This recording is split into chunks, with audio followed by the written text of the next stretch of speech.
कि महानता 1000 चीजें करने में नहीं है, पर एक चीज को 1000 बार करने में है। लेकिन लिख दिया वो इंपॉर्टेंट नहीं है, लिखने के बाद जो प्रैक्टिस किया होगा नेट में जाकर, ये क्षण तेरी जिंदगी में फिर कभी नहीं आएगा। जा, मैं तुझे लेकिन अपनी जिंदगी में सबसे ज्यादा फेलियर अगर किसी ने फेस किया है, याद रखो, सबसे इंपॉर्टेंट चीज पे लेके जाता हूं, consistency. What transform average into excellence. जोर से पढ़ेंगे मेरे साथ साथ, इंपॉर्टेंट है इसलिए पढ़वा रहा हूं, साथ साथ पढ़ेंगे मेरे साथ। I have missed more than 9,000 shots in my career. I have lost almost 300 games.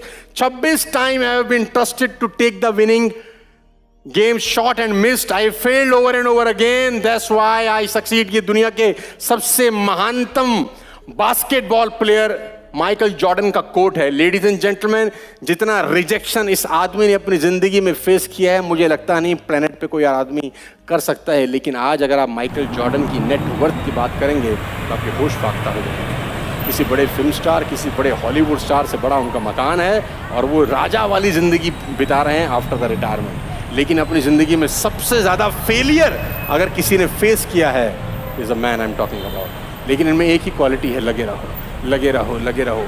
मैं तस्वीर के साथ आपको बता देना चाहता हूँ प्रैक्टिस और कंसिस्टेंसी की ताकत। टाइम्स ऑफ इंडिया का लेख है, मैं अपनी बात अपनी ज़बानी नहीं करता। टाइम्स ऑफ इंडिया ने छापा है ये। टाइम्स ऑफ इंडिया ने छापा है, when Sachin Tendulkar told Brad Hogg, this will never ever happen again in your life. 1080p 60 frames per second। मैं आपको पावर ऑफ कंसिस्टेंसी और पावर ऑफ प्रैक्टिस की ताकत समझाने की कोशिश कर रहा हूँ। हिंदुस्तान के अंदर खास तौर में सबसे बड़ी प्रॉब्लम क्या है, जो जिम की सब्सक्रिप्शन है वो 1 जनवरी से 15 जनवरी में सबसे ज्यादा होती है। जिम जाने वालों की संख्या 1 जनवरी से 15 जनवरी के बीच में ज्यादा होती है, बिकॉज नया नया जोश चढ़ता है कि इस बार मैं जिम जाऊंगा, ये बॉडी बनाऊंगा, ऐसा वर्कआउट करूंगा, और ज्यादा से ज्यादा जिम की सब्सक्रिप्शन लेने वो निकल जाता है। लेकिन जैसे ही 12, 13, 14, 15, 16 तारीख आती है, धीरे धीरे उसका बुखार नीचे उतरना शुरू कर देता है, क्योंकि किसी भी काम को करना और करते रहना दोनों अलग अलग चीजें हैं। घटना जो आपकी स्क्रीन के ऊपर है, स्टोरी से समझाने की कोशिश करता हूं। ऑस्ट्रेलिया और इंडिया के क्रिकेट मैच में ब्रैड हॉग ने सचिन तेंदुलकर को बोल्ड आउट मारा, और ब्रैड हॉग नया खिलाड़ी था, लेग स्पिनर था, शेन वॉर्न की तरह गेंदबाजी करता था, और उसको लगा कि मैंने जिंदगी में सबसे बड़ा काम कर लिया, कि मैंने दुनिया के सबसे महानतम बल्लेबाज, जिसको क्रिकेट का गॉड बोला जाता है, उसको बोल्ड कर दिया। और मजे की बात तो यह कहानी यहाँ रुकी नहीं। तेंदुलकर साहब अपना बल्ला लेके वापस पेविलियन लौट जाते हैं। मैच खत्म हुआ और ब्रैड हॉग इस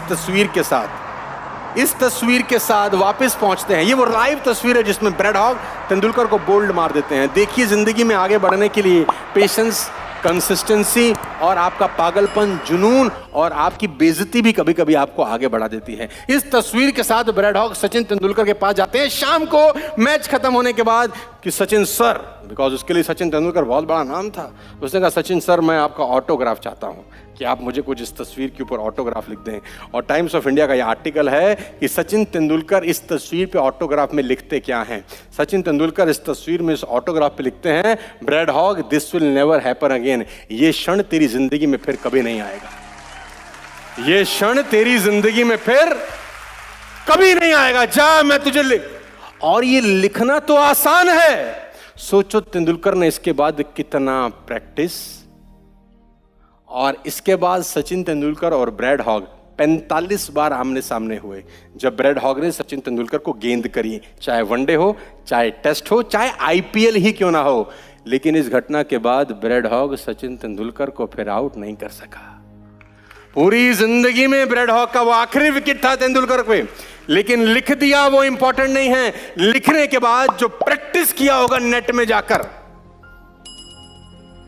सारा का सारा खेल प्रैक्टिस का है। लेडीज एंड जेंटलमैन, कि आप जो कुछ बनना चाहते हैं, जो कुछ पाना चाहते हैं, उसके लिए सीरियस कितने हैं, प्रैक्टिस कितना करते हैं। क्योंकि एक लाइन बहुत ज़्यादा इंपॉर्टेंट है आपके लिए समझना और सीखना, कि महानता 1000 चीज़ें करने में नहीं है, पर एक चीज़ को 1000 बार करने में है, ताकि आप बेहतर हो सके। एक ही चीज़ को बार बार करना is consistency, is practice, repetition is the mother of. बात समझ में आ रही है तो बोलिए हाँ। सबसे इंपॉर्टेंट चीज पे आपके लेके चलता हूं। नॉर्मल एफर्ट से नॉर्मल लोग नॉर्मल रहते हैं, एब नॉर्मल एफर्ट से नॉर्मल लोग भी एब नॉर्मल हो जाते हैं।